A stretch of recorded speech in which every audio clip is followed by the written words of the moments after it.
Okay. I'm back. I'm back. Yeah, as we know, Richard Tice last week, he went on to I think it was YouTube to speak about how net zero policies were actually the cause of what happened in at Heathrow when the fire at the North Hyde electrical substation led to a significant power outage, and it caused the temporary closure of Heathrow and affected over 1,350 flights, which is such a massive.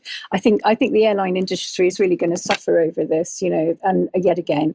Obviously, the incident has sparked discussions about the resilience of critical infrastructure and the potential implications of net zero policies on vulnerabilities like this.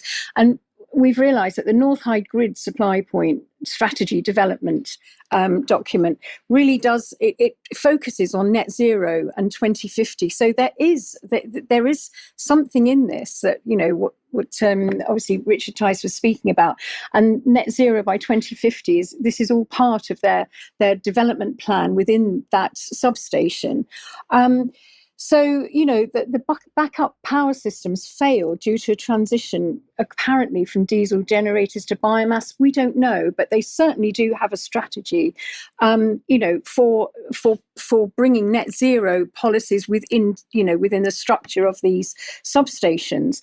And the trouble is that, these substations really were at capacity anyway, and they're suffering because they haven't had the infrastructure.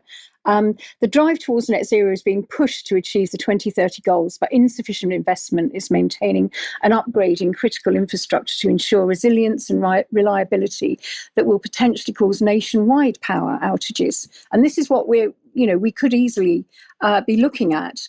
The UK's national grid, the backbone of our energy supply, was never designed for the radical transformation of net zero demands. Every policy push to electrify heating, transportation and industry adds immense pressure to a system that's already stretched.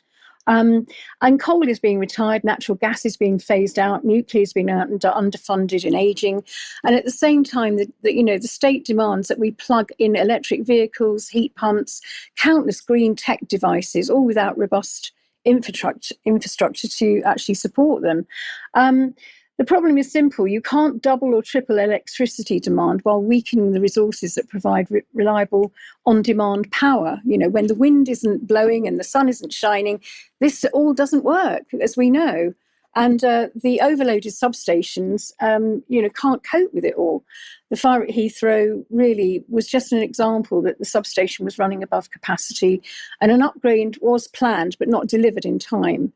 This isn't unique to Heathrow. It's happening across the UK. Thousands of substations are outdated, underfunded, unprepared for the electric load to net zero demands. So, we've just got to look at this in, a measured way, and to handle electrification of transport and heating is a huge ask, for these aging systems that we have. Just about, it's not about infrastructure and neglect, but it's about the entire ideological framework that's driving policy decisions without proper scrutiny, in my opinion. If we continue on this path, it's more than just flights that will be grounded. It could be everything. It could be our future, our freedoms, our economy, everything. So maybe it's a wake-up call, and I think it has to be. And I think there will be an inquiry, and we will get to the bottom of this. But again, I fear that it's these crazy net zero policies that are doing this, and all of this nonsense is not making any sense, and it's destroying our economy. With you, and emphasises my point that we can't run this basic infrastructure need in the country because of these bizarre globalist policies. But on the other hand, you can prosecute a war to billions of pounds, and that's no problem. It's despicable.